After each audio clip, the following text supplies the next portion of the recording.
Praise the Lord. परमेश्वर का धन्यवाद हो, उसके अनुग्रह की दृष्टि आपके ऊपर और हमारे ऊपर सदा बनी रहे। हम खुदा को धन्यवाद दें और उसके किए हुए कामों के लिए नित्य दिन हम उसको धन्यवाद देते रहें। खुदा महान है, वो आपको हर मुश्किल से, हर परेशानियों से बचाता है। आपके जीवन में घटने वाली तमाम घटनाओं को खुदा जानता है। बहुत बार हम उन चीज़ों से डरते हैं, भागते हैं और खुदा को हम बहुत बार बुरा भला कहते हैं कि खुदा क्यों मेरे जीवन में इस तरीके की चीज़ें आई, और हम खुदा को जो है वो कोसते रहते हैं। लेकिन आपको मैं एक बात बताना चाहता हूँ कि खुदा जो है वो आपके जीवन में हस्तक्षेप करना चाहता है। खुदा आपकी लाइफ में इंटरफेयर करना चाहता है, क्योंकि अगर आप कहते हैं कि खुदा आप मेरे जीवन में आए, आप मेरी ज़िंदगी में आ जाएं, तो खुदा आपकी ज़िंदगी में आएगा तो आपकी ज़िंदगी को खुदा अपने ढंग से चलाएगा। हम सोचते हैं कि खुदा आप मेरे जीवन में आए और मेरी ज़िंदगी को मैं अपने तरीके से जीऊँ और अपने तरीके से मैं लेके चलूँ, तो खुदा आपके जीवन में नहीं रहना मांगेगा।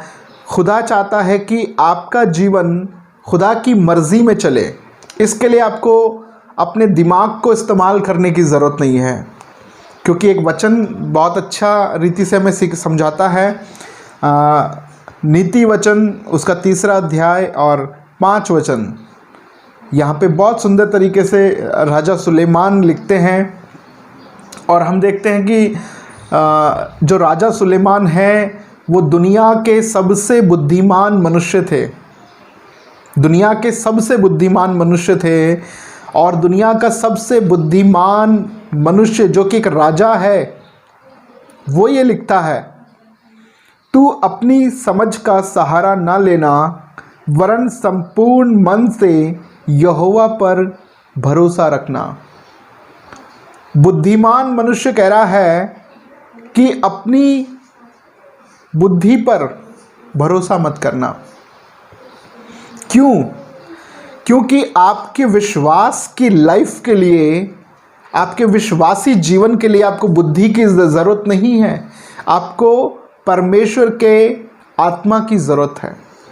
क्योंकि हमें बुद्धि के चलाए चलने की ज़रूरत नहीं है, हमें आत्मा के चलाए चलने की ज़रूरत है। और पवित्र आत्मा आपको परमेश्वर के वचन के अनुसार लेके चलना मांग रहा है। पवित्र आत्मा ये चाहता है कि खुदा के कलाम के अनुसार हम आगे बढ़ें, ना कि अपनी थॉट्स और अपनी बुद्धि के द्वारा हम आगे बढ़ें। हमें खुदा के कलाम के द्वारा आगे बढ़ने की ज़रूरत है। परमेश्वर आपको आपकी बुद्धि पर छोड़ना नहीं चाहता है। परमेश्वर नहीं चाहता कि आप अपनी मर्ज़ी से अपनी लाइफ को जिएं, लेकिन खुदा की मर्ज़ी में, खुदा की रूह की मर्ज़ी में हमें अपने जीवन को लेकर चलने की ज़रूरत है। और अपना जीवन मैं खुद जी लूँ नहीं, खुदा ने हमें बनाया है, खुदा ने अपने लहू से अगर हमें मोल लिया है, उसने अपने लहू को देकर हमें ख़रीदा है, तो हम उसके हैं।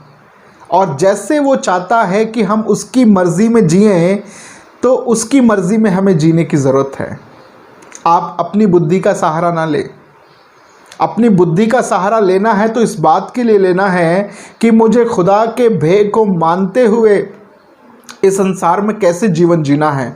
और नीति वचन को जब हम पढ़ते हैं, मनन करते हैं, तो यही सीखने को मिलता है कि एक विश्वासी जन इस संसार में कैसे बुद्धिमानी से अपने विश्वास के लाइफ को जी सकता है। और हमें अपने आत्मिक जीवन को संसार से बचा के, संसार की चतुराई से बचाकर हमें कैसे आत्मा में बढ़ते जाने की आवश्यकता है। और परमेश्वर आपके साथ है। हमेशा इस ज़िंदगी को खुदा के काम के लिए, खुदा की रूह के लिए समर्पित करें और परमेश्वर की महिमा और उसके आनंद में बने रहें। Praise the Lord.